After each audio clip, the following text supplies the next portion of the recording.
is ready. Okay. Welcome, everyone. It is now 6:31. We'll call to order the Columbus Common Council Special Committee of the Whole public hearing for Tuesday, March 10th. Pat, if you could please take a roll call. Gray, Present. Johnson. Here. Reed is excused. Ryan. Here. Tylen. Here. Tome. Here. Traxler. Here. All right. This meeting was noticed in accordance with state statutes and local ordinances. First thing we need to do tonight is approve the agenda. Make a motion to approve the agenda. Okay. I have a motion and a second to approve the agenda. Any discussion? Seeing none, all in favor say aye. Aye. Opposed? All right, the agenda is approved. First up tonight, we have consider and take action to open the public hearing. I would need a motion and a second to go into public hearing. I'll make a motion to open the public hearing concerning special assessments for the Hibbard Street project. Okay, a motion and a second to open the public hearing. Voice vote okay, or do we need to? Okay. Any discussion on this? All right, all in favor say aye. Aye. Opposed? All right, the public hearing is now open.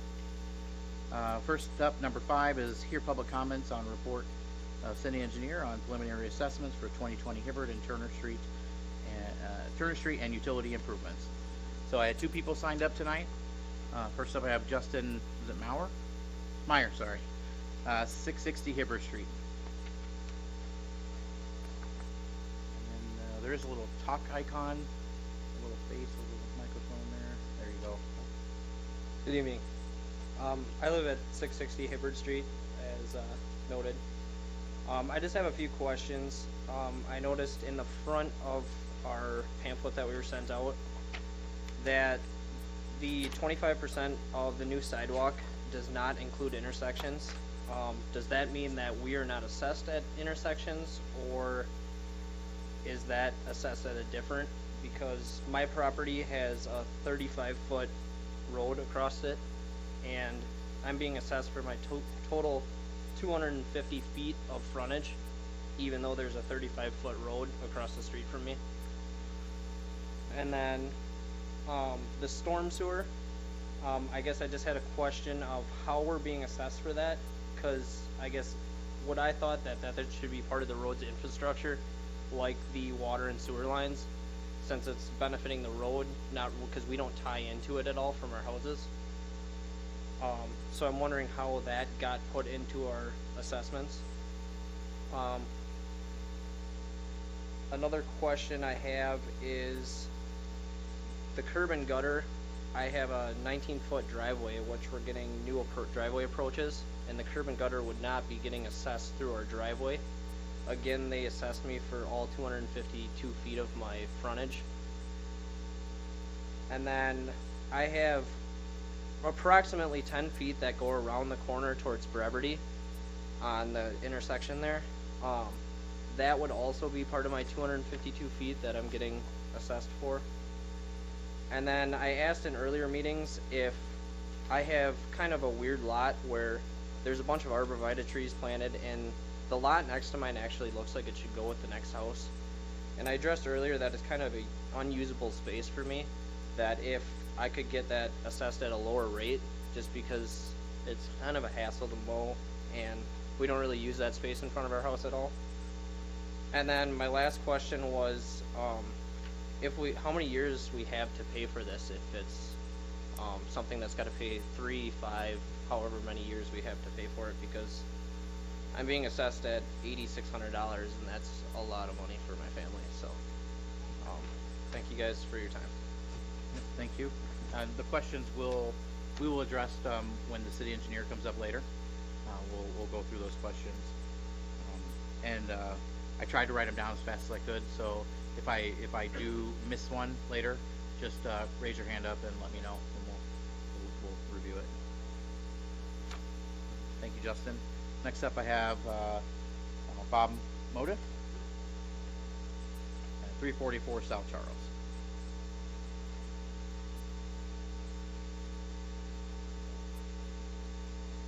Looks like a little face with a little microphone. There you go. Okay, there we go. So I'm new to the neighborhood, and we got, of course, this welcome this special assessment. Welcome to the neighborhood.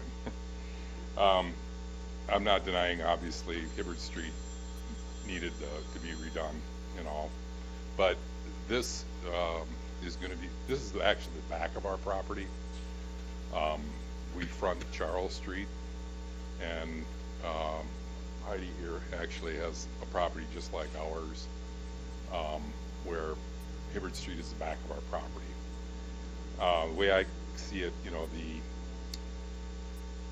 the new road, curb, sidewalk really doesn't do much and appreciate, you know, the value of my property. And I'm just wondering if the city would take that into consideration. Maybe pick up a little bit more of the tab, so to speak. Now I'm gonna have sidewalk on front and back of my property. So that's my only question. Okay. Thank you. Thank you very much, Bob. Anybody else, last chance to speak before we move on to the next item? Okay. Oh, sure, come on back up, Justin. I was just wondering, I noticed today, why the city put tar dry patch on a road that's gonna get tore up in a month. So I don't see that as a good use of the taxpayers' money and our city's time, because if it's gonna get tore up, why are we wasting our, time on patching it? Okay. Thank you. Okay.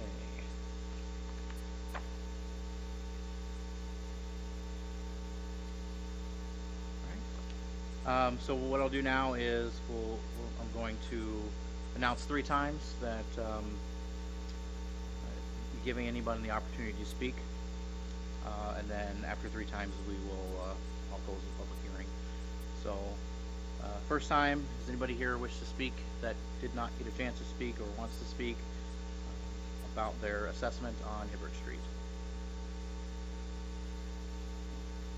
I'll ask a second time. Is anybody here now that wishes to speak that hasn't had a chance to speak or would like to speak on their assessment on Hibbard Street? And Turner, sorry. And third time, does anybody wish to speak that did not get a chance to speak? Would like to speak now? Okay. All right, seeing none, I'll go ahead and close the public hearing. Andy, the way your agenda is read, you should do a motion in a second. Okay, all right. I would need a motion and a second to then close the public hearing. I'll make a motion to close the public hearing.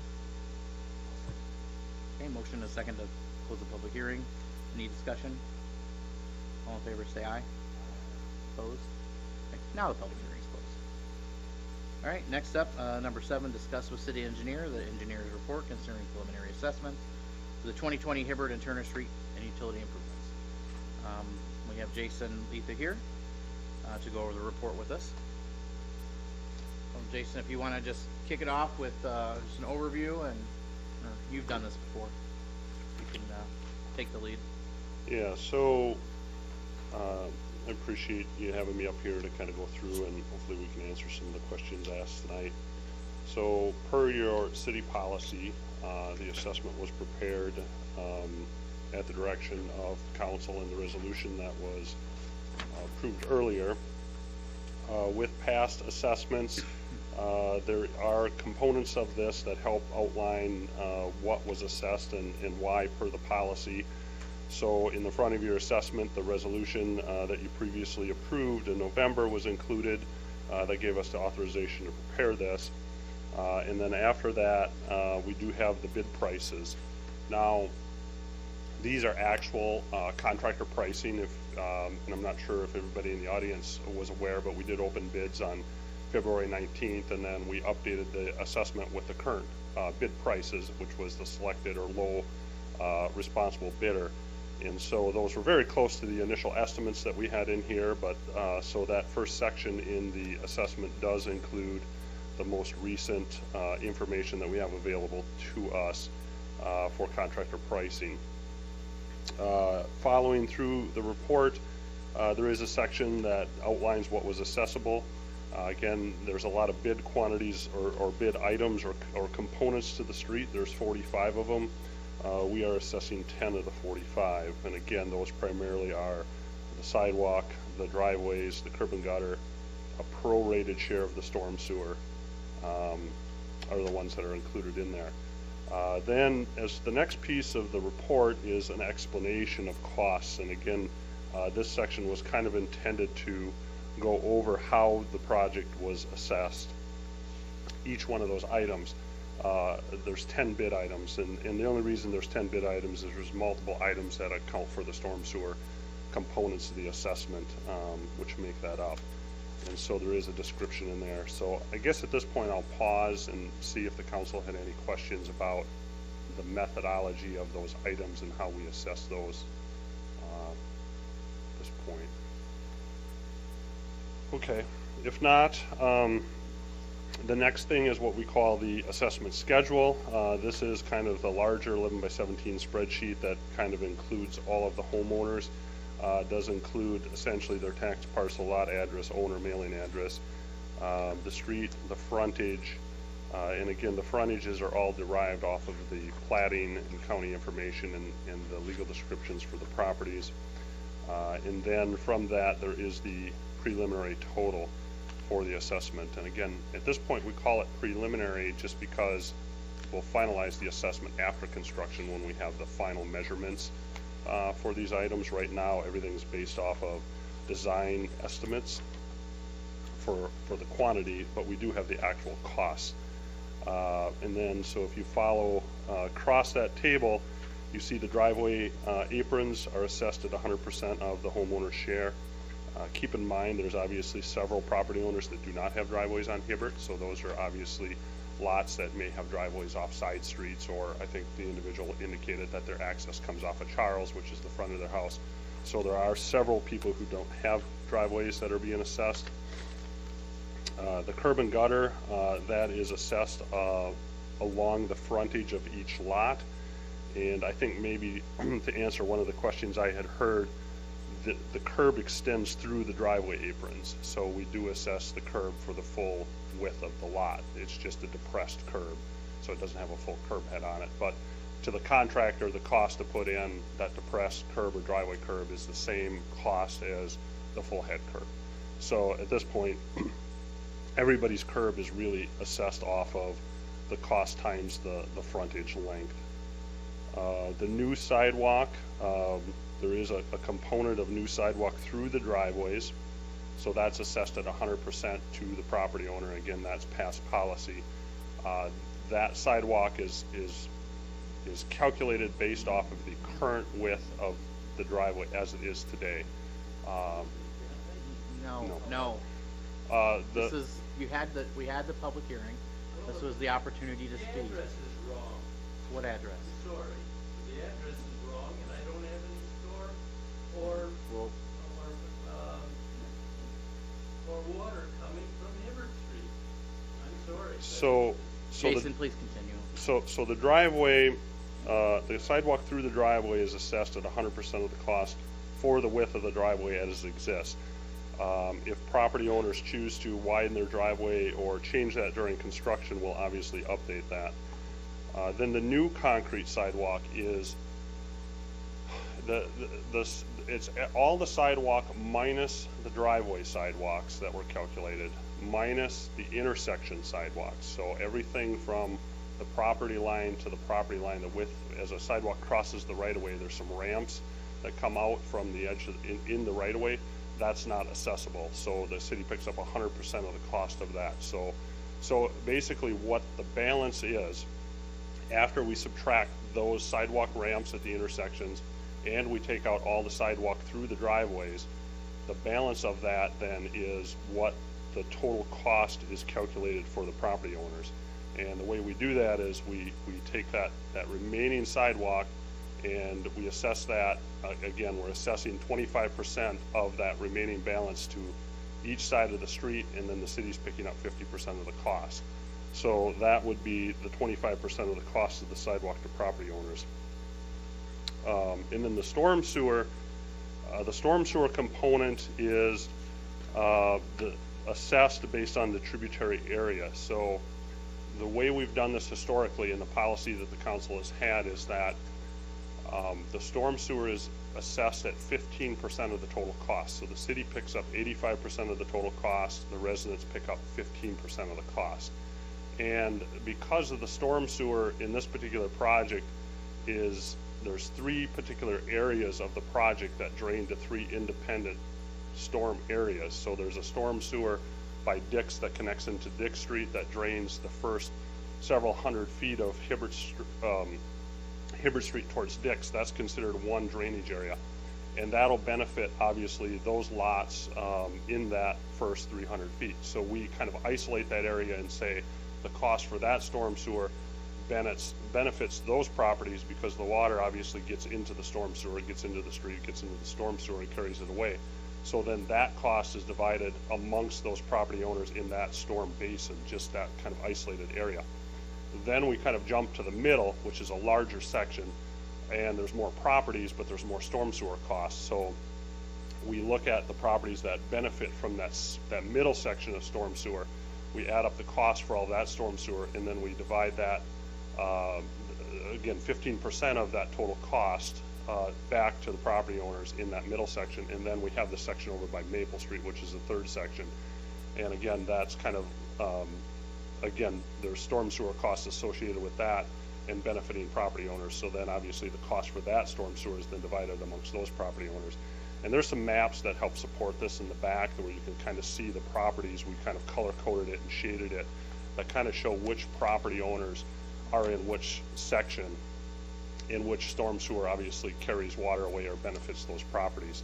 So that's kind of how we divide up the storm sewer into groups. And we've done that historically when we've assessed that. But again, it is 15% of the cost is what has been determined previously, and that's kind of what's in the policy as our starting point, is the cost that we assess back to those 3 areas.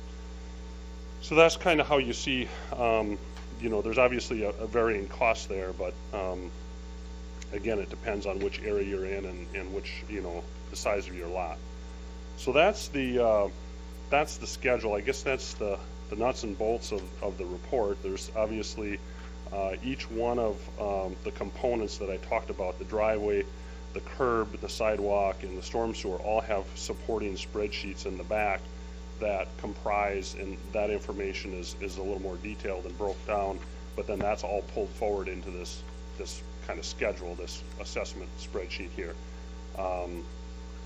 And so that obviously goes through those areas that are broke down by storm sewer.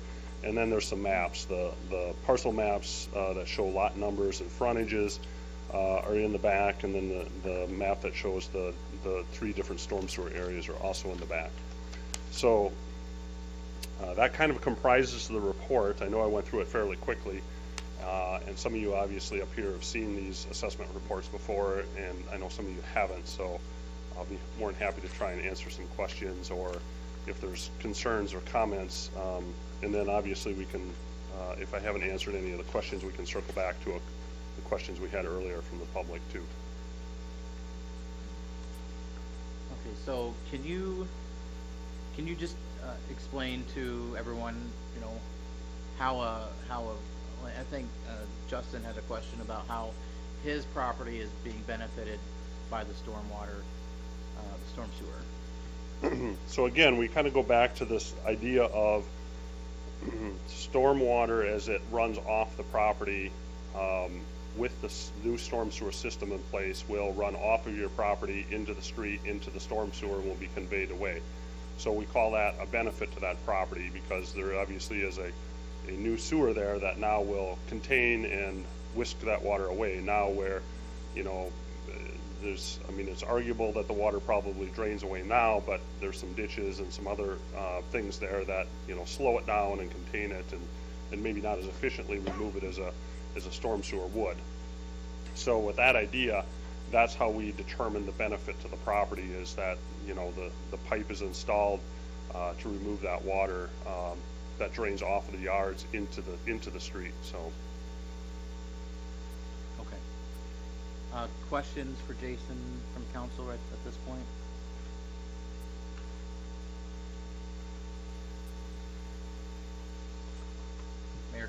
I have a question, Jason. It looks like storm area stormwater area 2. Obviously, we've got the stormwater running down Turner Street. There's not gonna be any special assessments on Turner Street because we're just putting the stormwater pipe in there. But that has, it seems like the cost for that section is higher than the other two, obviously. Is that Right. pipe figured into the 85% that runs down Turner or not? Yes. So the way we've always handled it in the past when we've assessed storm sewer is the council's always essentially directed me to not assess what we would call the connecting storm sewer.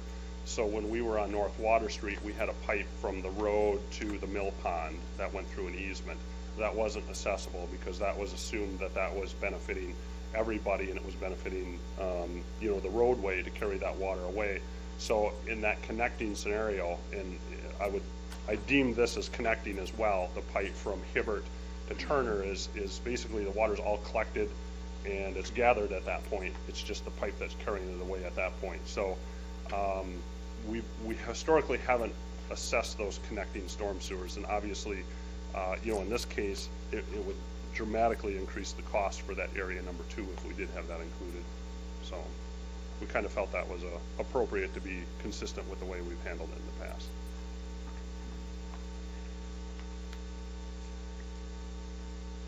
All right, and then I believe Justin had a question on the extra, there was 19 extra feet that go, There's about 10 extra feet that go kind of around for everything. okay, 10 feet. That's what you're. Yeah, yeah.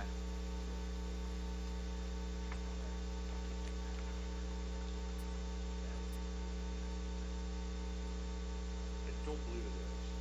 I believe it's I did a rough measurement today, and I was really close to it. Let me propose this. I'll go back and we'll look at the plat map and we'll check that. I agree that his frontage should be assessed for his frontage on Hibbert. It looks like there's a small tail where his lot makes a jog onto Brevity. I want to say that it is just the frontage being assessed, but I can't say emphatically without checking it. So if it isn't, and it should just be the frontage, and we can obviously revise the report. Okay. And another one of his questions, which I don't think, Jason, you can answer this. Well, I don't know if the city, someone here from the city can answer it, but why did the city do a tar dry patch on the road when it's being reconstructed? And as the Public Works Director, Zach is getting up and he's going to tell me. Good evening. Right. My staff was out cold patching. I did ask them to hit Hibbert Street, just to hit the larger patches. Obviously, the street is not something we're going to patch every little bit, but there are some that would be called rim wreckers. So we do try to keep some of those in repair enough to make the road accessible. Okay. Is that expensive to do, level patching? Very inexpensive. If I went back, I would guess we were on Hibbert Street less than an hour. And cold patch itself is not an expensive item. And then I don't have the assessment payment schedule in front of me, but there is a schedule that you can pay back at, I think it's in 5, 10, 15, 20-year increments. Oh, it is in here. It's so part of sorry. your resolution. Let's just skip right over that.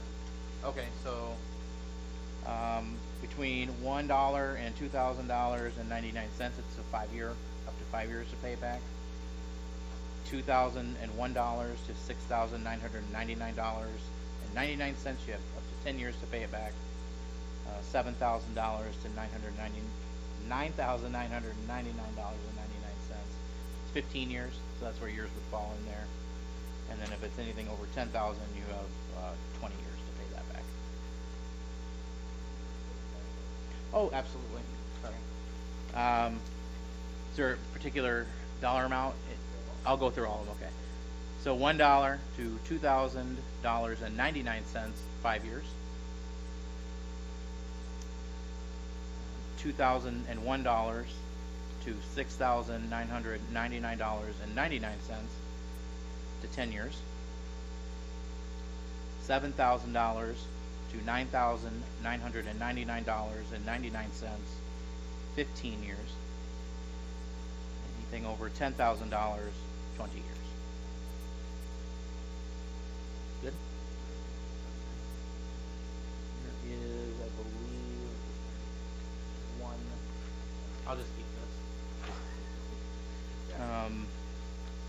So the interest rate for repayment of a special assessment paid on an installment basis shall be a net interest rate of the bond issue for the project plus 1% installment payment, plus 1%. So I don't know what our. We don't have the bond yet. Yeah, we don't know haven't. what the, yeah, we don't know what the rate of the bond is yet. So, because you guys haven't borrowed. We'll get a really favorable interest rate, Yeah. most likely.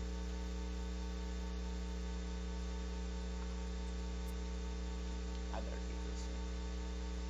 Okay, let me just, Justin, have we gotten all your questions, or I apologize if I've missed one, just let us know.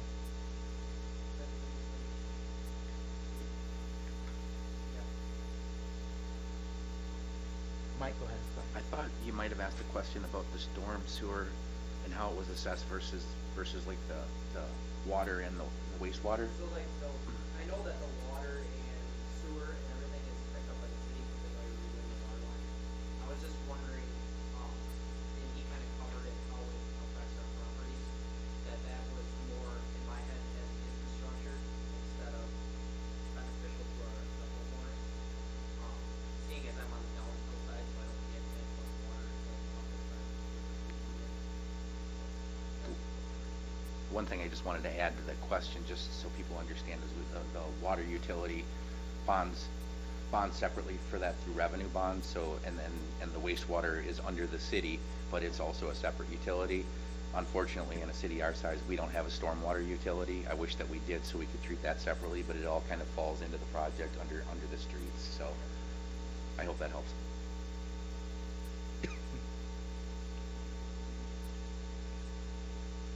Any other questions for Jason right now? Go ahead, Ed. The frontage of the properties on the opposite side of the street getting built for sidewalks, that's based on how much frontage they actually have. Yes. And so, Yes. their neighbor across the street may have a wider sidewalk, they'll pay 25%. They'll somehow aggregate it, and they'll pay that 25%. Whatever the total is, the sidewalk, anyway, it's by square foot of the sidewalk. Yes. All right. Yes. Yeah, basically everything is assessed based off of frontage, and then there's some prorated percentages like storm sewer's 15%, and we're typically sidewalk is 50-50, but you know, since we're doing both sides in this case, we had earlier discussed doing it 25-25, 50 to the city. All right, and then, oh, yeah, go ahead. One other thing that I think Justin brought up was he was asking about being assessed for the entire length of his property per sidewalk, even though across the street where the sidewalk is going, there's a street there that's not getting a sidewalk. I didn't really get a good answer on why he would pay the entire length of his property since there's no sidewalk across from it. So when we looked at, again, keep in mind when we assessed the sidewalk, we took that balance after we subtracted out the intersection, we subtracted out the driveway sidewalks, and we split that cost amongst everybody based on their lot frontage. So it didn't, you know, I didn't necessarily geographically matter where you were in space or if there was an intersection across from you, because there are a few scenarios like that. But we had to divvy up the cost prorated amongst everybody. So if you had, even though he's across the street and he has a larger frontage, he's probably paying more on his sidewalk assessment because he has that larger frontage. And so we took the overall remaining cost of the sidewalk and just took that 25%. And then again, we're using the benefiting principle here that if you have a larger property, you're benefiting from it now with the argument that it's not in his front yard, but you know, I don't know how else we really do it. That's the problem is, I mean, we could take the balance of the sidewalk cost at 25% and we could divide it equally amongst the property owners. You know, if there was 30 property owners, we could just do 1/30th, or we could do it based on frontage, but we have to have some type of methodology. So that's at least what, you know, we proposed here was to do it based off of the frontage.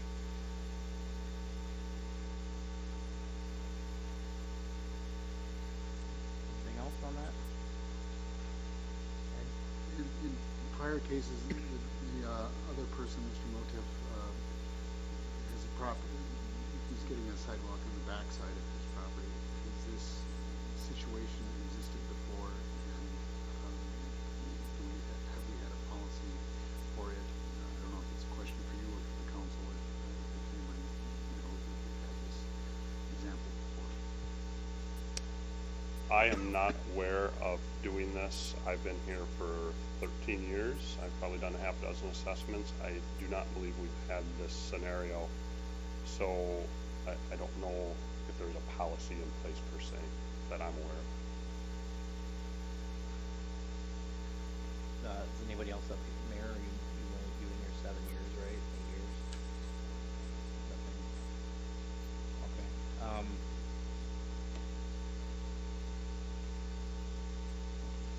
Ed, are you suggesting that we consider something different for the people that don't have, that have a backyard? Not necessarily. I just wanted to know that if there was a prior existing policy, that I would want to potentially be consistent. I haven't come to a decision on how it should be handled, but I wanted as much information as possible. Katie?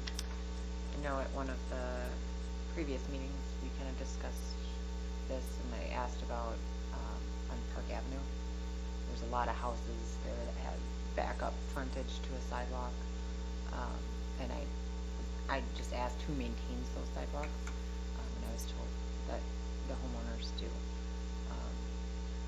But I don't know if it, if they were responsible for paying the full amount assessed.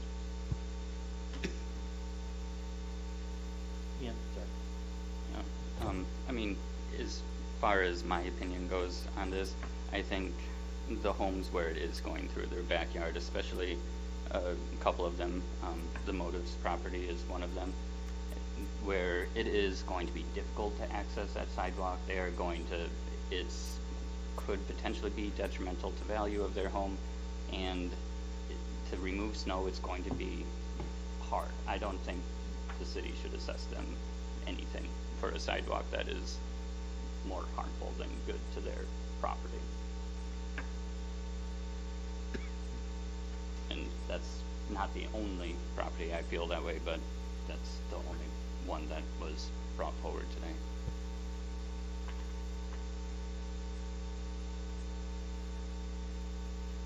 Okay. Think about that one for a few minutes. Jason, do you have anything else right now?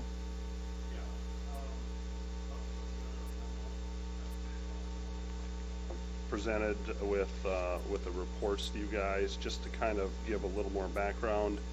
I just wanted to see if anybody had any questions specific about that, because there are a couple things on here, and I mean, I won't get into the detail of the memo, but just feedback I have received this week from residents calling me. We do have one individual who's provided a receipt for his driveway, new driveway last year, and he's requesting consideration. He wasn't able to make it tonight. He obviously said he had to work, but he did provide some information, I know, to Ian and the mayor, and he's talked to me as well. And so he wants basically some consideration to this group for his driveway. So that's obviously something that if you guys have questions about or you want to consider, I told him I would make sure that you guys were aware of and had the information to make a decision on that. The other thing I have on my list is we have two property owners that were assessed for sidewalk on two sides of their property. There is a property at the corner of School Street in Hibbert and Richmond and Hibbert. Both those intersections, sidewalk comes down the side streets from the top of the hill, but stops just short of Hibbert. And as part of this project, we have shown the extension of the sidewalk from Hibbert up to make that connection. I know there's been a lot of talk about the sidewalk doesn't connect to anything, and it was a pretty easy connection to make at these two locations. But to stick with the true policy, we have put that in the assessment because it is sidewalk and it is accessible. Now, with that being said, I know there was consideration, given in 2018 we had some corner lots that had sidewalks on both sides, and there was consideration given to only assess, and I did go back and look last night, it's the shorter of the two sidewalks was assessed in that case. Now, that doesn't mean you have to do that here, and you could assess the longer or still keep both of them in the report. But both of those individuals had reached out to me and indicated that they were kind of in a unique situation and they were getting a much larger assessment. I think in both cases, you know, it was a few $100s, but obviously it was two properties that stood out. So I also told those people I would bring that forward for consideration tonight. And then the other one was, we have two properties, parcel 516 and 517. Both properties are on the very end by Hibbert and Dix intersection. One was Liverseed and the other was Campbell. Both of those properties are much like you guys were just talking. The lot fronts on Charles and it fronts on Hibbert, and both of those individuals had a similar assessment to what they're getting now in 2016. And so they were basically saying, you know, 4 years ago we got this assessment, and now 4 years later we're getting the same assessment, and they're looking for some consideration as well. And I don't see either individual here, but I know some people had prepared some letters and dropped them off with the clerk, and I think those were, I think Andy, you might have those. Yeah, so I was going to read those after Okay. after you had done as a part of the considerations. Okay.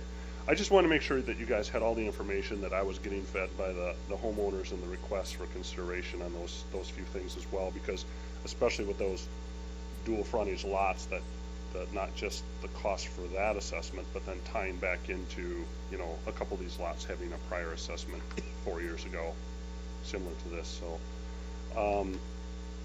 outside of that, I don't think there was anything else I wanted to point out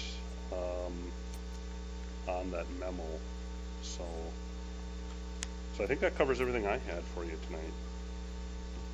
Go ahead, Mike. I had one question, Jason, on this, on your front page, one property at 78 square feet of private walk from 2 Street replaced to match new street grade at back of curb. Could you clarify that? Yeah, this is a property that has we'll call them carriage walks, but it's a connecting sidewalk from the front door of the house to Hibbert Street right now. And you know, typically, you know, being that we're putting in curb and we're improving the street, we feel like we have to still make that, we have to connect that sidewalk back to the street. So there's a part of sidewalk that will be removed to build the street, and then we have to put that back in. I always kind of deem that a carriage walk, and our policy historically with the council has been a carriage walk is the walk that's between the sidewalk and the curb. Well, on that side of the street there is no sidewalk, so that it really doesn't define it as a carriage walk. And historically we don't put carriage walks back in unless if people, you know, want them back in. They can choose to put them back in, but it's at 100% of their cost. So in this particular case, we're going to put that back in because there is no other sidewalk there. So if we just took it out, their sidewalk would stop short of the road and have no real purpose for being there. So that's what that piece was, that we're just replacing back into make that connection. So extend that sidewalk out to the curb. Okay, thanks. Ed? I guess I'd like to ask Attorney Johnson, just like, you know, asking other Supreme Courts, you represent other municipalities, this concept of the back sidewalk, have you seen this in other municipalities, the sidewalk on the back side of the lot? I have not seen this before. Okay, very good. I just thought maybe there's guidance out there that, just because it hadn't come before us, maybe there was other guidance. Thank you. Jason, I had a question on the invoice that was submitted by John Falk at 219 Hibbert Street. Yes. It's a pretty large invoice for a driveway replacement. I'm trying to wrap my head around how the street project is affecting his driveway. Yeah, so his driveway was repaved last year from his home all the way out to the edge of Hibbert pavement right now. And so, when we put in the sidewalk, we're replacing, obviously, we're tearing out part of his existing new driveway to put the sidewalk through. And then we'll obviously be coming back in, and then what we'll be doing is we'll be tearing out the new driveway to make sure that the new road grade matches, because, I mean, the new road is designed and his driveway may not perfectly match exactly, so we're gonna have to tear out that section between the front of the sidewalk and the new curb and replace that, and that will be obviously concrete. So I looked at this last night, and I guess if, just as a recommendation, what I felt was appropriate is if you take his total cost and his total square footage on his invoice and you divide it, it works out to about $5.21 a square foot for his driveway that he paid. Our cost for driveway aprons, for a concrete driveway apron, his driveway's asphalt. Our cost for driveway concrete aprons is $6 a foot. The difference is about 80 cents. You know, I guess I would feel like if we're tearing out his new driveway, we kind of owe him, you know, he put it in, he paid for it, he already did. I kind of feel like we owe him the credit that he's already paid. If I multiply the 80-some cents by the square footage of his new concrete apron, it works out to like $175 or something like that. I would think that, you know, we'd reduce his assessment from what it is now to this new cost, you know, so he'd have a very slight, you know, assessment for his apron, but that's only because obviously the square foot prices vary from the concrete to the asphalt. And in the long run, I think the concrete apron is probably a better driveway material. You know, he doesn't have to seal it, and, you know, hopefully it's got a longer lifespan. So I guess I felt like, you know, if we were just kind of look at it from a credit standpoint, that made sense to me. So I don't know if you had questions about that or if that would make sense to the council. Thoughts from the council? Go ahead, Ian.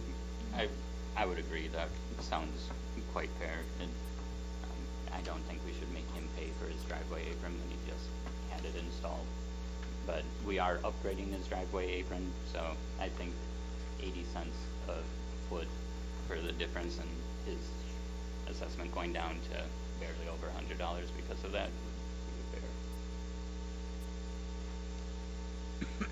Anyone else?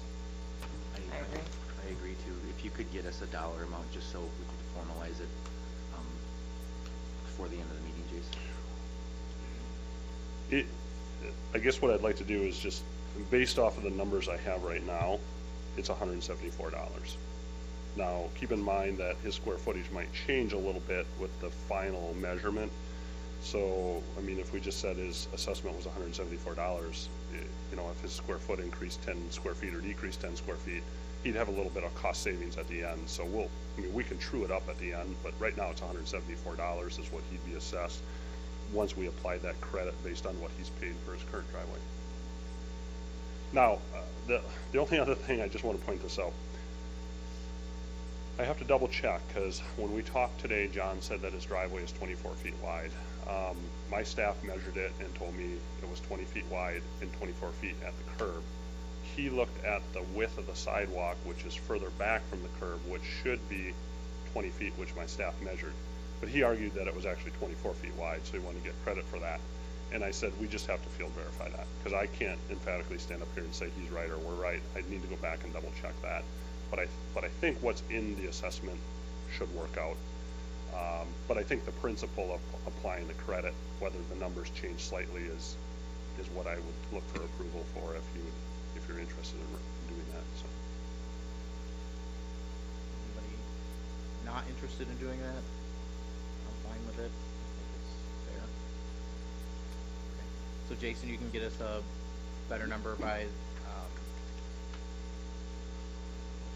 the next regular meeting. I will revise the report to reflect the credit and resubmit the report with any other changes you may have tonight.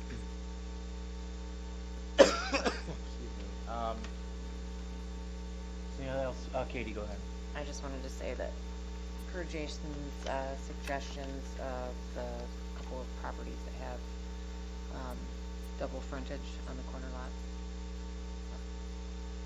I'm pro taking care of that additional cost on those smaller portions to make those connections. I don't know. would agree with Katie. I think we should not assess the connecting side streets. That should just be 100% the city. Mayor, I agree. I'm fine, and I guess I would like to establish then a policy for any future backside frontage lots that they not be assessed for, I'm gonna throw out there that they not be assessed for that portion, since they're not, it's not the front of the house, they're not as arguably directly benefiting, as Ian says, it is gonna be more difficult to maintain. It's our policy to put in the sidewalk. I'm gonna propose that we alleviate him that backside cost. So are you talking about just the bulk? Type situation. Motif. I think we're talking about two motif. different things. I know, I was Okay. switching topics. I weighed in on one, and then I started on a second one. I got you. And your second topic, are you agreeing with Katie, or are you talking about these other properties that looks like maybe 4 properties? The first one I'm agreeing with Katie, and then I'm proposing on the motif Okay. situation. So, all right, and that would also, it's really hard to tell from this small version that I got of this map. I can't really read the numbers. It would affect for sure 314 and 344 South Charles Street. Andy, I count 7 total properties. 7. Yeah, there's 2 on Maple that front on Maple and both front on Hibbert on the back. There is one at the corner of Dick's that is Dick's, Hibbert, and Brevity, the triangle property. Oh, I see. And then we have the two end ones I talked about, Liverseed and Campbell, the ones that front on Charles, and back up to Dick's and Hibbert. And then we have 2 other ones in the middle between Warner and, Prairie and School, sorry. So I get 7 that would be affected by that.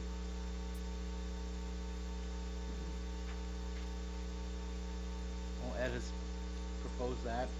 What's the will of the council? Mayor? I'm not opposed. I think the word that was first used was backyard, and I think that for the ones that face Charles Street and Hibbert Street as their backyard, that's very clear. But when we start looking at the properties on the other side of Hibbert Street, there's side yards as well, possibly. I'm not sure exactly which, address or where their front door is. So I guess I'm just looking for clarification that if we do this, that it's a policy that we continue to use moving forward. So I just want to make sure that we're very clear on that, and that we have all the affected addresses that align with that policy.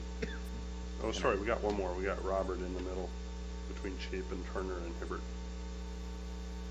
I think you front on Chapin? Turner, sorry. All right, so do you want to give us those addresses that? Yeah, I'm sorry, this is really hard for me to try to read, it's so tiny. Yeah, we got parcel numbers. Let's see if I can pull addresses. Maybe it's in here. this one. I have a question. Yeah, I got addresses for you if you want those, or parcel numbers, either way. So for addresses, if we're just counting all of them that have frontage on 2 streets, front and a backyard, I got 301 Maple and 305 Maple, so those are the first 2. Then I have 409 Turner. And then I got 255 Brevity.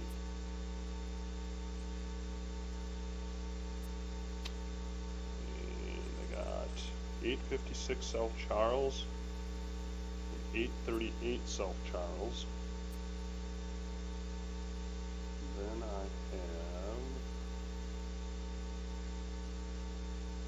have 344 South Charles and 314 South Charles. 6 and 8, that's all I need. Okay. 409 Turner, 255 Brevity, 856 South Charles, 838 South Charles, 344 South Charles, 314 South Charles, 301 Maple, and 305 Maple. Does that sound right? Katie, you had a question? Yeah, I guess, if we're gonna consider not having any of those residents pay for any of the sidewalk coverage, I guess my concern is, I think the mayor brought up a good point, and just, we use the term backyard. And I also think we should give some consideration to that the maintenance and the snow removal of the people with that in their backyard. I think that to me is the reason why, you know, maybe we're not charging them for the sidewalk initially, but they're the ones that are going to ultimately have to maintain it. And in the cases of, you know, the triangle lot that faces, I believe, Bradley Lane, or, so those people aren't having to maintain that sidewalk at any time throughout the life of it. So I think to not assess them at all, just the same as you're not assessing the people that it's in their backyard and they're having to maintain it, just seems unfair to me. To get behind that policy, I was thinking of a person who's getting a sidewalk installed and he's landlocked, the case that Mr. Motiv made. So I don't want to broaden this too widely, just because somebody's on a corner lot. You know, a lot of people are on corner lots. So I was trying to address the Motiv type scenario, and I would like to make sure this policy addresses that, and I think that's what you're saying. So the triangle lot that we're referencing for Mr. Liverseed, I believe is 838 South Charles, correct?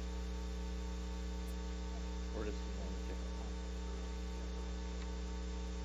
That's not the triangle lot? Oh, okay, I'm thinking. What's the address on that one? Okay, so you've already addressed that as far as not paying for sidewalk, right? Isn't that was one of the addresses I read off? He addressed it, but I'm suggesting that it may not be fair to not address, or not to assess them at all when they're not the ones having to provide the maintenance, since the sidewalk will be on the opposite side of the street, not on their property.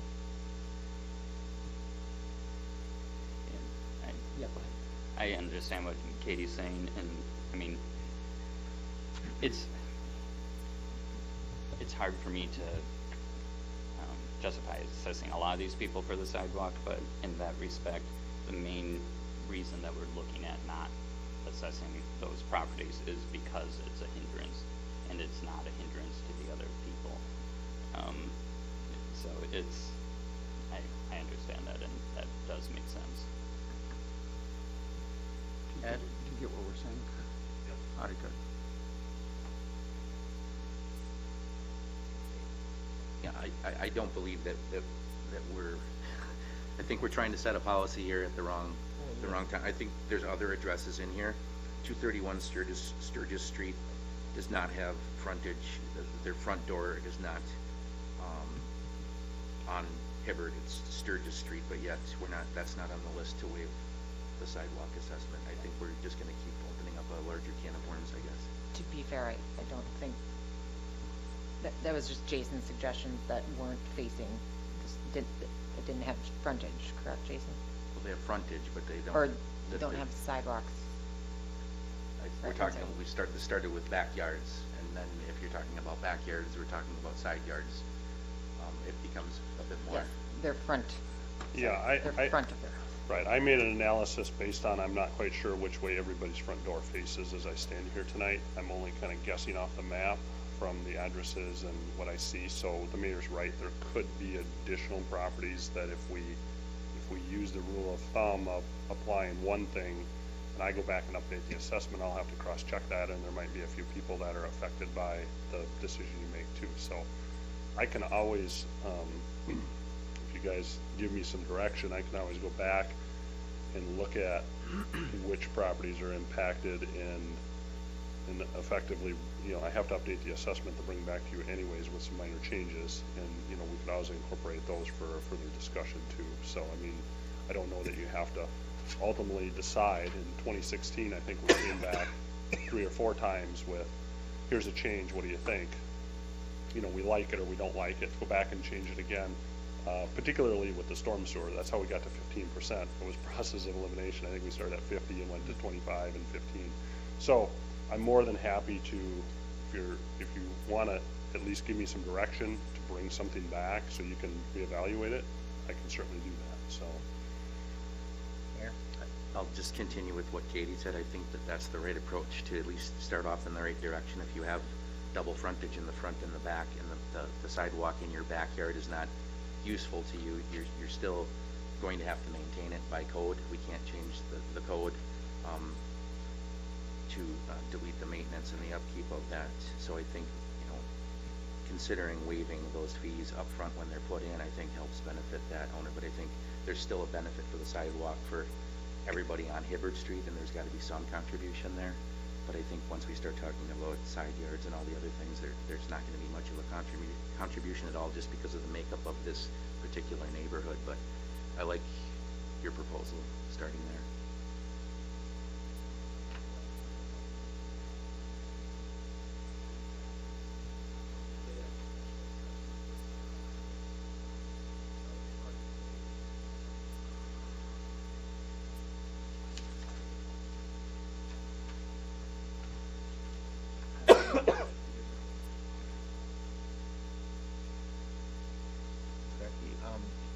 Go ahead. Get something. All right, I'm gonna read a couple letters that I got, for the council to, consider. March 10th, 2020, I have a letter from Robert and Eileen Liverseed. Says, Columbus City Council, we live at 838 South Charles Street, Columbus, Wisconsin. Our property borders 3 different streets in Columbus. In 2004, the property was assessed $3,337 plus and 20 cents plus $1,002 in interest for curb and gutter, street and sidewalk for the repair of Dick Street. At that time, new storm sewer was installed. In 2016, we were charged $3,437 for curb, gutter, and sidewalk, and approach for upgrade of Charles Street. We own approximately 10 foot of curb and gutter and storm sewer on Hibbert Street. We are being charged $1,900 for the upgrade, thus removing the storm sewer, which was upgraded in 2004, sidewalk, etc. We are not opposed to new streets, sidewalks, or any of the upgrades. We do feel that this is somewhat excessive. We ask that you please review this and perhaps reduce our assessment based on the fact that this house has a unique situation of bordering 3 streets. We ask that you review this. Thank you, Robert and Eileen Liverseed, 838 South Charles, Columbus. Jason, is 10 foot right, or is that a typo? No, it's actually their neighbor's property is 10 feet. They're 90 feet. They're 90. Yeah. They might have just read it wrong off the table. So that letter is submitted into record. I'll leave it with Pat. Clerk, do we have any thoughts on this one? I just have a question. So you said there's Charles Street. What's the other address that you're talking about, Jason? The one that was previously assessed in 16? So you're saying that they're saying they have frontage on Dick Street and Charles Street? They have frontage on Hibbert and Charles. They do not have frontage on Dix according to the plat. Okay. So they have 90 feet of frontage. Their assessment was calculated at $1,836 in the report. And in their letter, they said that, what did they get assessed at? I guess I just wonder. I mean, it would have been 2005 for Dick Street. I don't know. But Yeah, 2005 for Dick Street and 2016 for Charles Street. why would they have been assessed for Dick Street if they don't have any frontage on it? I know that you probably weren't. I don't know if you were. I can speculate that they improved the intersection through the intersection onto Hibbert at the time, so there was curb and like an inlet set there. Our policy, since I've been here, is not to assess intersection improvements, but my guess is that in 2004 they probably did, because back when I started, we used to assess parts of the street too. So, you know, if we were sitting here, we'd be talking about pavement and other things. So policies have changed, so I would guess that's what happened there. There was some improvement that went partially down Hibbert Street, so they would have paid for that at that time. Okay. Thank you. Mayor? To complicate things further, when we did the Charles Street project, was there any stormwater assessments on that project on Charles? No, there was no storm sewer inlets or pipe in that area. That's all surface drainage, down to Lewis, I believe, and that was all existing storm sewer. So there was nothing assessed up there for storm. That's my recollection as well.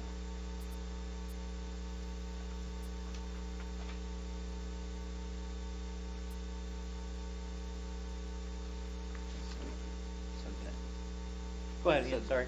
So that letter, they were assessed for storm water and curb and gutter, or? In 2016? Or- No, in 2005. 2000, it says in 2004, the property was assessed $3,337.20, plus $1,002 in interest for curb, gutter, street, and sidewalk for the repair of Dick Street. Yeah. At the time, new storm sewer was installed. So personally, I would like to credit them for the curb gutter storm, like, since they just paid for it and it is new. It's not that old, it doesn't need to be replaced again. We're just doing it as part of the project. It's the same as, John Falcon, his driveway in my mind. Like, we should credit them for it.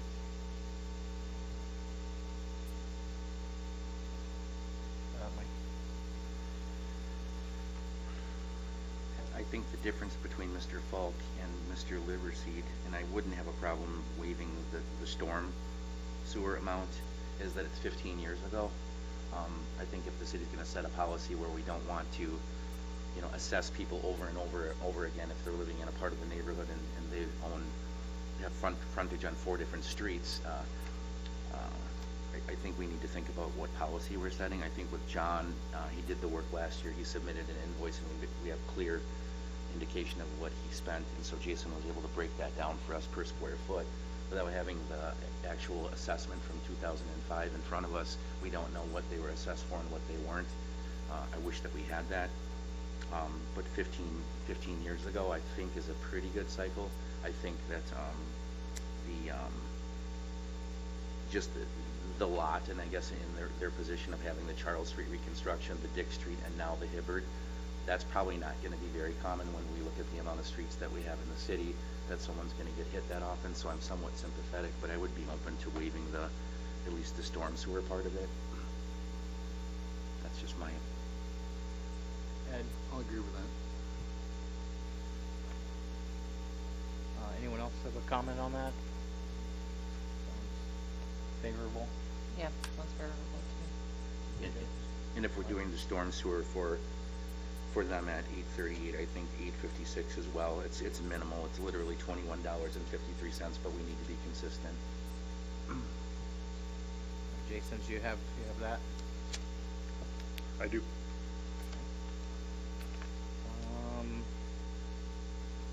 So, just to be clear, in 2004, on Dick Street, he was assessed for a stormwater, possibly.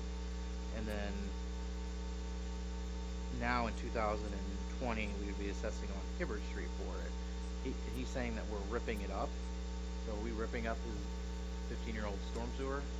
There's a pipe there, and what we're ultimately doing is just because of the width of the road that was stubbed out and the alignment doesn't quite match up, and we had some extensive discussions at that in public informational meetings about making sure that we're getting the road in the center of the right of way, and we're, you know, we basically have to tear out that stub that's there to build the new road to make sure that everything fits together. And in order to do that, we're removing one of the storm inlets that are there, and we're basically putting a new one in. It's pipe's still there, and we're adjusting it slightly. So it's not like we're just tearing everything out completely and redoing it. We're kind of retrofitting and moving and adjusting that in preparation for the new road. So there is some work there that does account for new quote-unquote storm sewer. So. Okay. Mike? original stormwater that went into Dick's, is that considered a different basin, Jason? Because obviously we're running the new stormwater on Hibbard down Turner. Is there something that runs down Dick's right now and across somewhere? Yeah, Dick's has its own storm sewer system, and actually the water on this end of the property will connect into that. This little short stub will drain back to Dick's and run through that system. It's not gonna go down Turner and into Maple. It'll eventually meet up down at Maple and Dick's intersection, but, it's a different basin, if you will. Unless anybody has anything else, I have another letter to read into the record. That's okay? Okay. This one is from Jeremy and Jody Roll at 411 Hibbard Street. City Council, to whom it may concern, our house is on the corner of Hibbard Street and West School. When we moved to Columbus 6 years ago, we knew we didn't have a big lot for our young family. But now with planned sidewalks on both sides, our yard will be pretty much gone. We feel our house value will go down with the sidewalks. We understand how sidewalks will be a benefit for the city, so we understand putting them in, but have to pay for the cost of something knowing that it will make our house value go down. It's hard to swallow. Originally, we were told the plan was to only put sidewalks on Hibbard and not connect the sidewalks with school. But now the plan is to connect them. Our budget is tight and we'll be left with very little area for the kids to play. Would the council be willing to compromise to cover the cost of the sidewalk on School Street? In the past street construction projects, I've heard the city picking up the cost for the short side of the sidewalk, which would be School Street, on the homeowner's property. Is this council willing to do the same? At one of the meetings at the senior center, when the discussion came up about sidewalks in general, a council member posed the question, how would Hibbard Street residents feel about getting sidewalks if there was no cost to the sidewalks to the homeowner? Is that a legitimate option? We're getting hit twice with lowered lot value and having to pay for cost of sidewalks. If this would be an option, we would be saving about $900 to $1,000.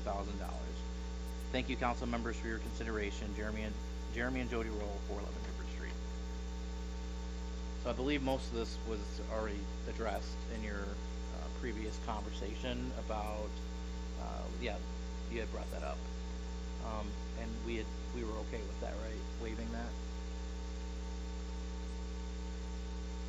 Okay.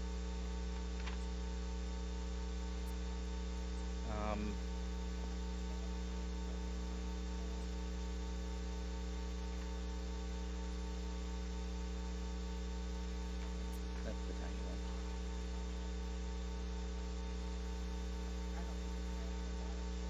Well, I think what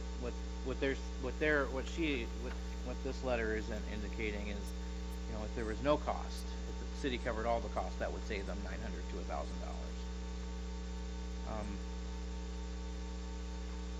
Comments? I personally I feel it's a fair assessment for sidewalks. I would pay it myself. Not the corner that we extended and connected it, but as a homeowner myself, I think it's fair to pay. Not waive any costs for that. Anyone else? Doesn't seem like an issue that anybody wants to discuss further, so. Jason, do you have any other comments on this? I'm done.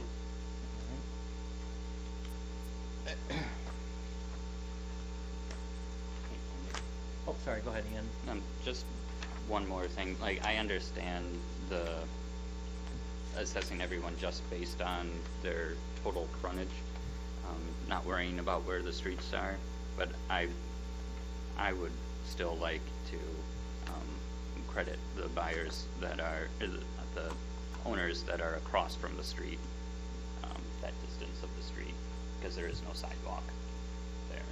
Which property address? So there's quite a few of them, and it also would tackle, looking at the map, it's basically, those ones it would handle a lot of the really large frontage houses that have the triangle shapes and things. So let's see here, 660 Hibbard, 408 Hibbard. There's more of them, I think, right? These maps are hard.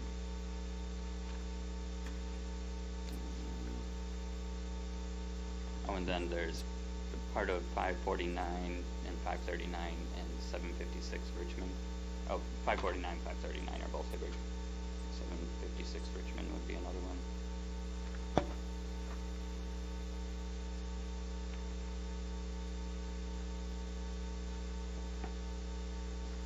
Anyone else? Or wait, that's the wrong side of the street, isn't it? Sorry. It's hard because these maps are like pushing, there's Hibbards on here twice. So. It's orange. Am I getting it right?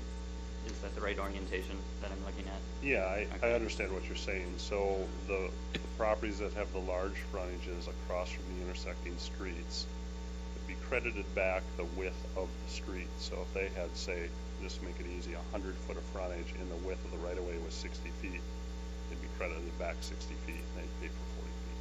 Is that correct? And obviously that would apply to several lots here. So I thought you addressed the frontage, like you've already taken the frontage out for the streets and then divided it. We did. So it would come out of, right, so all the frontage is out and the remaining sidewalk that's being constructed is then assessed to the homeowners based on the frontage, so the balance would be. So we did take that out. But if you're looking to give additional credit to those long frontage properties, then, you know, that's a way to do it. I mean, to have a basis for doing it. But I guess that, you know, again, it's your pleasure to, if you want to make an adjustment on that or not, we can look at it. Katie, go ahead. Again, while I sympathize with these longer lots, I do think that we should go back to the maintenance issue, and they are not the ones providing the maintenance to the sidewalk. They are not going to be the ones that have to long-term maintain it, not just snow removal. So with that being said, their one-time contribution towards the benefit for the entire street, I think, is something that I feel like is fair, regardless of whether or not every single linear foot of their frontage has a sidewalk across from it. Maybe anyone else? Ian, go ahead. I don't know. In my mind, they're paying for a sidewalk where there isn't a sidewalk already, but I think it's fair in some respects since there's only one on one side of the street. But the homes on the side where the sidewalk is going are not being assessed for where the streets are, as opposed to the people on the other side of the street are, because there's a street there.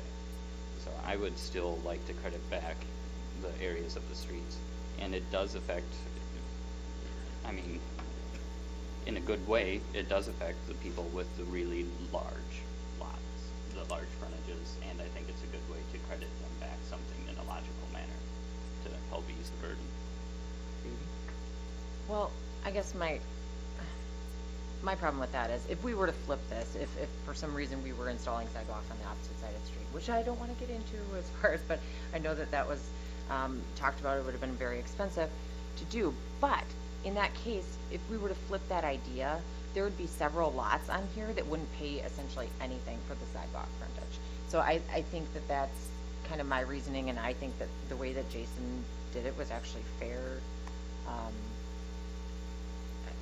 I think, you know, if the house that's on Hibbard in front of where Brevity Lane is, I think that individual wouldn't have had to pay anything for the sidewalk if that's what we were doing.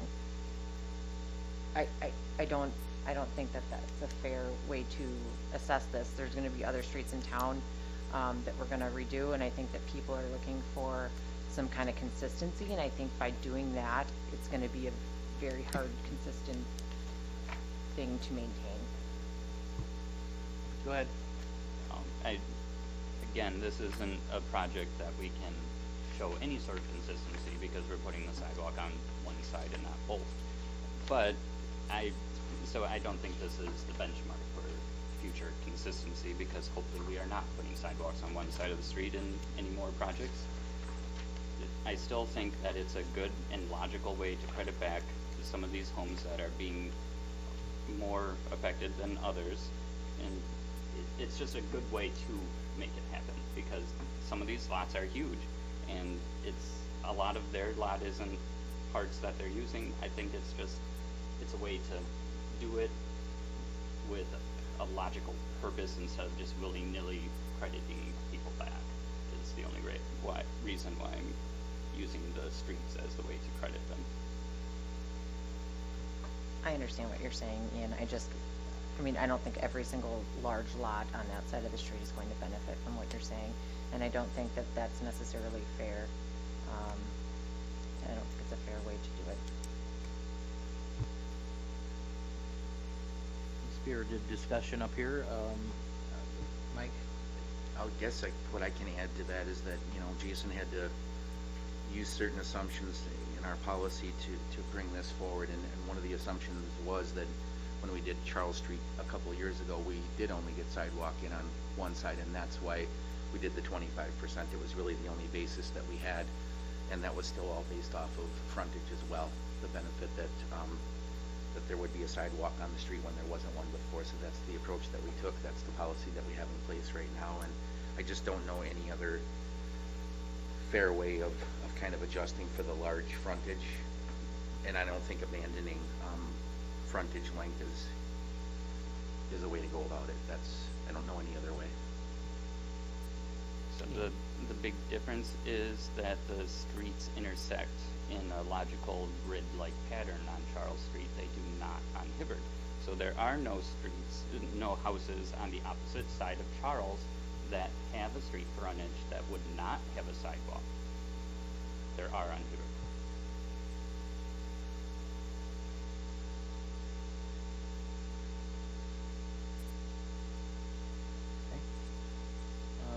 I've had two different points of view up here. Does anybody have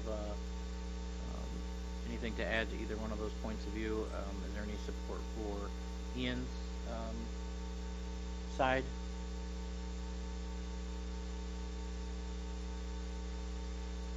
Is there support for Katie's argument? Jason? I like Katie's argument and how Jason did it. That seems to be the fairest way to do it. Agreed. Okay, so Ian, I appreciate your effort. I don't see support to move that forward with the recommendation or with the resolution. Just one last thing is we have to realize this is not a standard project. This is not a standard street. The streets do not intersect the same way that they do on other streets. This is not a street to set a precedent. This is not a street to worry about precedent. We are already not doing it by any sort of precedent, and I think we should try to credit back and be as fair as possible to the residents that did not want this to begin with. Katie? Ian, I agree with the fact that this is, an interesting street, but is it the only interesting street that we are going to run into in the city of Columbus? No, there are triangle lots all over District 1. There are, large frontages, large, a lot of houses that back up to several different streets, so I think by setting a precedent like your precedent, like you're saying, I think it's setting us up, really to not be able to have a fair standard going forward. I think that people want consistency. And back to the sidewalk policy of not having sidewalks on both streets, I think it's fair to assume that when it's, the grade is like it is here, that we may not get sidewalks on both streets, or on both sides of the street. So I think residents want consistency in how we're assessing things, and I don't think it would be fair at this point. But what I'm saying is it is not breaking from consistency, because if you look at previous construction projects, Charles Street is on our map. No home was assessed for a sidewalk across from them where there was a street, because that did not happen. There is no home that would be so affected. the street is not set up the same way. And yes, there are a few other odd streets in our city, but most of them are set up in a grid-like manner, just like most cities. It would be a very rare occurrence, and I think when it occurs again, we should look at it as an individual basis again, because this is not a normal project. It's not a project to worry about past precedent or future. All right, again, I don't know if that, being Mr. Sway, did anybody else at this point?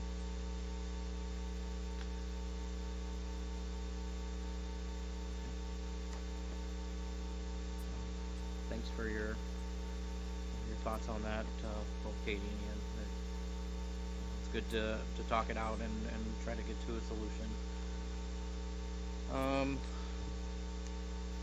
I have to figure out where I am here. One moment. Probably my hand. It's not.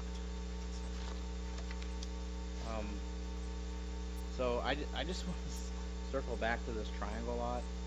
Everyone seemed to be on the same page, but honestly, I'm not. I don't understand what you guys are saying. You do or you don't want it to be assessed for the sidewalk? Maybe I missed the boat altogether. I'm not sure. If I could, Yeah. On that it's not triangle. it's not back frontage, I don't think it's side. Is it side frontage? They face Brevity. Okay. And I think, Just want to make sure Jason is clear, because I'm not, and I would just like to feel better about it. I thought maybe we could just recap everything we talked about here if we're Okay. ready to wrap up. And Why don't you I do got that? notes, I just wanna make sure they're all right, so. That sounds If great. you indulge me here, I'll kinda run through what I have, and then you guys can kinda follow along to see if this makes sense. So the first change I have to the report will be for, 219 Hibbert, John Falk. We will be applying a credit for his driveway installed in 2019. And the balance is gonna be somewhere around $174 in this report, final to be calculated at the end of the project. But should be consistent with what I heard as far as granting that credit. Next, I have 314 South Charles and 344 South Charles. Those are both lots between a school and West Prairie that have frontage on Charles that back up onto Hibbert. We've called those or termed those double frontage lots, and I have waiving the cost of the sidewalk assessment to those two lots. That seem appropriate? I think it was and sewer. But We got a couple more double frontage ones This was further the down West too. School Street and the West Richmond Street sidewalk connections. What- Yes. Charles, he was talking about Charles, correct? They would be connecting to West School Street for the side street. Right, next I have, well, no, those two, what are we talking about? You're talking about the back lots that, The back lots. yeah. Yeah. So those I think we agreed. Okay, that and the there's sewer as actually, well. there's actually two more of those further down the list, and I was just kinda taking them down the list here, so we'll get to those. So those two have double frontage. I'm waiving the 25% cost to those property owners for the sidewalk. Then I have Jeremy Roll, 411 Hibbert.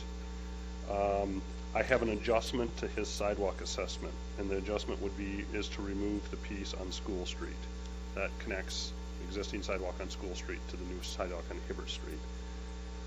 Then I jump down to 755 Richmond. The same thing, that has the cost to connect the Hibbert sidewalk to Richmond Street sidewalk, and so we will adjust that cost to remove that portion that was assessed. Next, I have, if I jump down to 838 South Charles, Liverseed, I have a double frontage lot. House obviously faces Charles, so that one, again, we would remove the sidewalk assessment. And because they've been previously assessed, I've heard that we want to waive the storm sewer cost on that lot. Is that correct? Yes. And then for 856 South Charles, Campbell, I have the same thing. So we're going to eliminate the sidewalk charge for the double front lot and then waive the storm sewer cost. And then that's all I had for adjustments on the schedule. And if I missed something, let me know.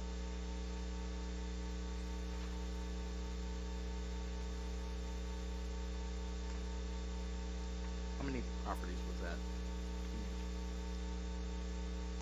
How many properties what? That you just not read off?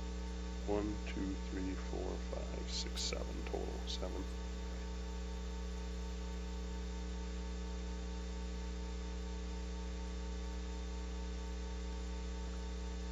Did you say 409 Turner? So we had talked about that one previously, I wrote that down.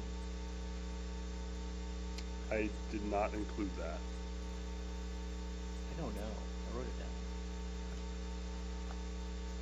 Let me see what we were talking about. That was lumped into your two-sided sidewalk conversation. Right. Okay. And I so- think we stuck with the ones that fronted on Charles and backed up on Hibbert, because they're the ones that have the sidewalk in the backyard, where Turner doesn't have the sidewalk. So I didn't include that. Okay.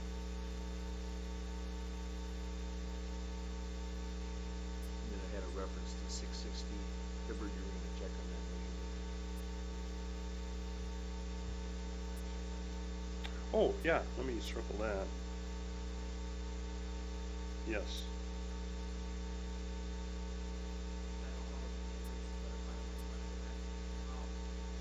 With the opposing side road, all the other places are being assessed on that 150. So if you look at like my street, for instance, the 100 feet across the street, the 150 and the 150, that's what they're getting assessed at for the sidewalk. Same with the 167. But then with the street going there, I understand that that is still lumped into my frontage, even though the street, the road, the side that the sidewalk's going on, they are not getting assessed for that. That I, my 250 feet is still getting assessed for that section. So I don't know if you guys didn't know that at all, but, if you look in the back at the sidewalk assessment, that it's all out in there. All of us with street trucks are still getting our full frontage, unlike all the other frontages. Yes, however, keep in mind that we take out those right-of-way lengths out of the assessment up front. So everybody essentially gets reduced assessment because we take those out.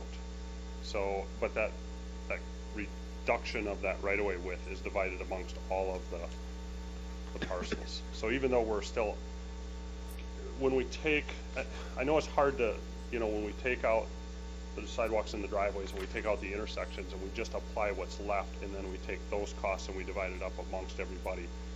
Again, we're assessing everybody's full frontage, but we've already taken a bunch of sidewalk costs out. And then the balance is what's being assessed. So technically, you're right, we are assessing full frontages for everybody, but those right-of-ways, it's not like we're assessing for the sidewalk across that right-of-way across the street, because we've already deducted that out of the total sidewalk cost being assessed to the property owners. So, I hope that makes sense. Okay, I see. And that's what your argument was, right, Ian? For those, like on his property, the street comes in right here, but. Right, and that's why I'm saying, in everybody else's argument, I'd be setting a precedent. Honestly, it's setting a precedent, assessing people for a sidewalk when there is no sidewalk across from them. It's more setting a precedent because we haven't done it before, because this hasn't happened before. So we're setting the precedent that we're assessing these people. Not assessing them for that would not be setting a precedent because we've never done it before.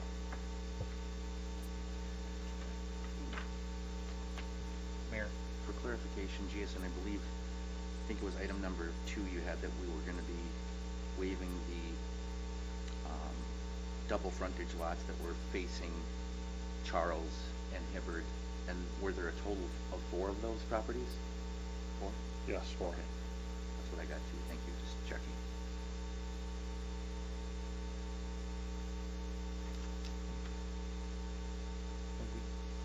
We do have a specific request from one homeowner, for consideration at 660 Hibbard for that, I don't know how wide the intersection is, 35 feet. Is there any consideration that council wants to give to that for this specific homeowner? Not the entire project, this is, we have one person here that came in and asked, so that's my ask. My question would be, I mean, the different streets that all butt up to this, to the property owners, they're all different lengths and widths, and I guess I don't think that that's a fair assessment. I think that somehow, if you're getting sidewalks on a street, that's still a benefit. And I think that the way that the engineer had initially done it by frontage, was fair. That's my opinion.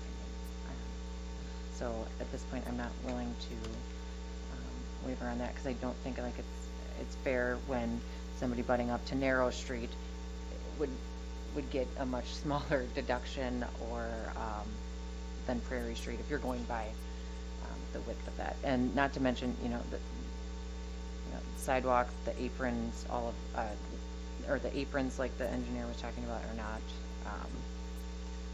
being assessed. Ian, I know how you feel. Anybody else have a comment on this? I'm not seeing any more support, Justin, on that, to waive that, sorry. Any other comments from council, questions before we move on to the next item and start talking about the resolution? And then, Jason, were you finished? Did you didn't have anything else to add? I am done if you are okay with the revisions we've discussed, and I can revise the report and bring it back. For, I guess, Paul, would that be final approval? That leads right into the next topic. Okay. In the past, you have wanted, not necessarily you, but the committee of the whole has wanted to see Jason's revisions at the committee of the whole level again, before moving it on to the council, because there are not a whole lot of wholesale changes to the report at this point in time. You have the option of either reviewing it at committee of the whole again on Monday night, or moving it forward to the council for final consideration on Monday night. So it's up to you. It can be either way. It's the will of the council. I've always been a proponent of, reviewing it again, but you do make a point. There is, very small adjustments that would be needed. But Ian, go ahead. I agree with you. I would rather bring it to the committee of the whole. I don't think there's a reason to rush it straight to the council meeting next time. It's not like we're digging up the street tomorrow. I would say committee of the whole. Anyone else? The only real-time consideration that you have is election cycle. Yep, I think That's really the only time issue you have. the goal of this council was to finalize this with people that were seated today. Like I said before, we've started it, we should finish it. So in order to do that, we would need to, that would all have to be finished by the April 6th meeting, correct? Okay. I'm all ears. Anybody want to move forward to the next meeting, or like I said, me and Ian are on the page of bringing it to the committee of the whole for one more quick view. We still have time to get that on the next meeting if needed. Ed, do you have either way? Jason, you good?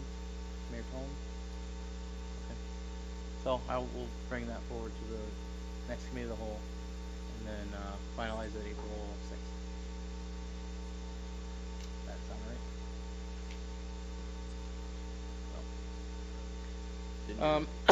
Sorry, go ahead. Oh, I mean, we kinda already got on, I'm just gonna make just a point of order. Number 8, review and discuss final resolution authorizing public improvements and levying special assessments against benefited property owners. The resolution 6-20 is is in the packet for review. And, There is one, couple of things. If you're bringing this back to the committee of the whole, for the meeting on the 16th, I've got a couple small edits to make in light of what you've done tonight, so I'll bring that back as well. But there's one, choice, for you to make. Then I've been wrestling with, Administrator Berner on this particular issue. So I'll bring it to you for consideration, and you can tell me on Monday how you wanna handle this. The way that the resolution is written, that you have in your packet right now that you were looking at, you will be making your final decision when you adopt this resolution. And what that means is that these are the numbers, this is now done, and two things come from that. Thing number one is that everybody now knows what the final number is, and thing number two is that the statute gives all of the affected landowners 90 days to appeal the final decision. So that starts the 90-day clock right now. The other way of handling this is to leave everything preliminary, and then when the project is actually done, finalize everything. That allows for the potential of, if there's a significant change in a bid, now there shouldn't be, but if there is, or if the price of gas goes up triple in the next 6 weeks or whatever the case might be. Normally you've done this, well, you haven't done any of these normally, so I mean, the last time you did this, you did the final in up front, and then that was it, because Jason's numbers were really close to on the nose, and there wasn't any significant changes to make. So that's what I would propose, that you do the final now. The statute allows that if there is a big swing after the fact, you can reopen it to make the adjustments to increase. If you find out that all the bids were way high and you came in way under budget, you can administratively reduce everybody's assessment without having any round of hearing. But if you're gonna add on to what you've already done, that requires this process all over again. Does that make sense? Yeah. Go ahead. What do you guys think? I'd like to go with what Paul recommended. So I'll draft it as the final, and then when you make your final call, you'll be done with this process, barring significant change in one of the prices.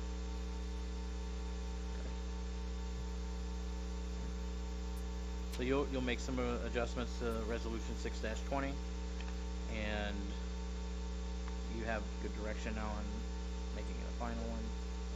Okay? Any other discussion that we need to have on this resolution? Mike?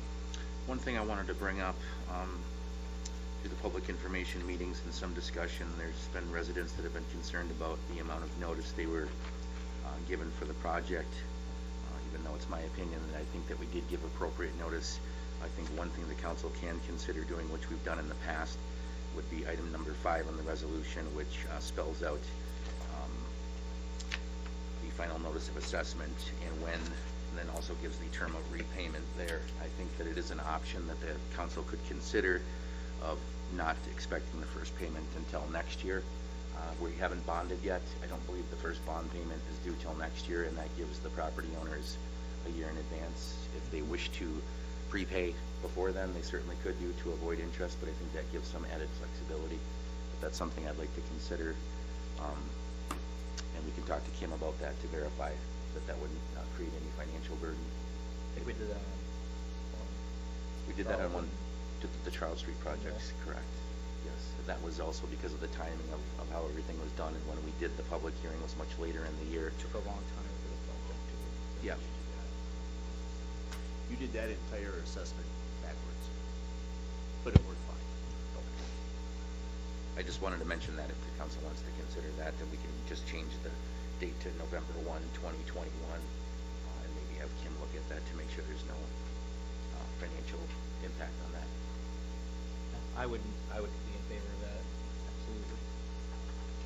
Katie? I would as well. I don't see anybody. All right, Paul will make that change.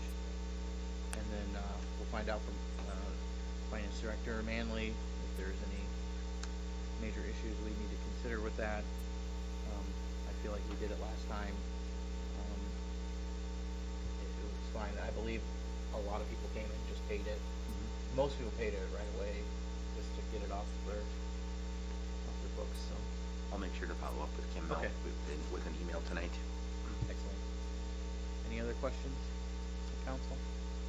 Okay, so we'll move that forward, follow those changes. Jason will handle all the other adjustments on the preliminary assessment report and bring that forward to the March 16th meeting. It is on a Monday, not Tuesday. Committee of the whole meeting, thank you. That was, the date was changed over a month or so ago for the Columbus Ag Dinner, in case council members or staff wanted to be a part of that. So we'll have that next meeting of the Committee of the Whole, March 16th, Monday. Any other questions? Okay, next item up is 9, adjourn. A motion and a second to adjourn. Any more discussion?